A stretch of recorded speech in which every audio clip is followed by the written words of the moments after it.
আচার্য চাণক্য ব্যর্থতা থেকে সাফল্যের রাস্তায় পৌঁছতে দিয়েছেন 4টি টিপস।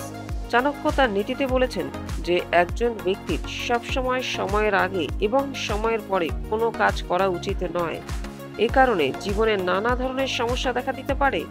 আচার্য চাণক্য কোনো কাজ শুরু করার আগে একজন ব্যক্তিকে আত্মসমীক্ষার পরামর্শ দিয়েছেন, কারণ কাজের জন্য যে ব্যক্তি যোগ্য কিনা বা কতটা প্রস্তুতি তার দরকার সে নিজে ছাড়া আর কেউ জানে না। একজন মানুষ যদি কয়েকটি কথা মাথায় রাখে তাহলে সফল হওয়া থেকে তাকে কেউ আটকাতে পারবে না। সময় জ্ঞান। যে কোনো কাজ করার আগে সবসময় সময় বিবেচনা করা উচিত। সময় মতো কাজ না করলে ব্যর্থতার সম্মুখীন হতে হবে। তাই যে কোনো কাজ করার আগে সঠিক সময় বেছে নিন, কারণ সাফল্য প্রাপ্তির জন্য সময় বড় ভূমিকা পালন করে। সঠিক সময়ের কাজ করলে সাফল্য আসতে বাধ্য। প্রকৃত বন্ধু। জীবনের সব সম্পর্কেরই নিজস্ব গুরুত্ব রয়েছে।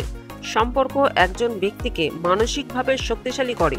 চাণক্যর নীতি অনুসারে জীবনের সাফল্য পেতে হলে প্রকৃত বন্ধুর সঙ্গ থাকা প্রয়োজন। সত্যিকারের বন্ধুর সাহায্যে আপনি সহজেই সাফল্য সিঁড়ি বেয়ে উঠতে পারেন। তাই সত্যিকারের বন্ধুদের চিহ্নিত করা খুবই গুরুত্বপূর্ণ। আয় এবং ব্যয়। সাফল্য পেতে গেলে আয় এবং ব্যয়ের ভারসাম্য রাখা জরুরি। আপনার আয় বেশি না হলে খরচ কমিয়ে দিন, অন্যথায় আপনার আর্থিক অবস্থার অবনতি হতে পারে। একজন ব্যক্তির সর্বদা তার আয় ব্যয়ের কথা বিবেচনা করা উচিত। শিক্ষা চালিয়ে যাওয়া। আচার্য চাণক্যর মতে কোনো ব্যক্তির জীবনে কখনো শেখার ইচ্ছে ত্যাগ করা উচিত নয়। জীবনে এগিয়ে যেতে হলে আজীবন জ্ঞান অর্জন প্রয়োজন। তাই ভালো কিছু করতে গেলে অবশ্যই শিখতে হবে। কঠিন পরিশ্রম। সাফল্যের শিখরে পৌঁছানোর জন্য পরিশ্রম ছাড়া গতি নেই।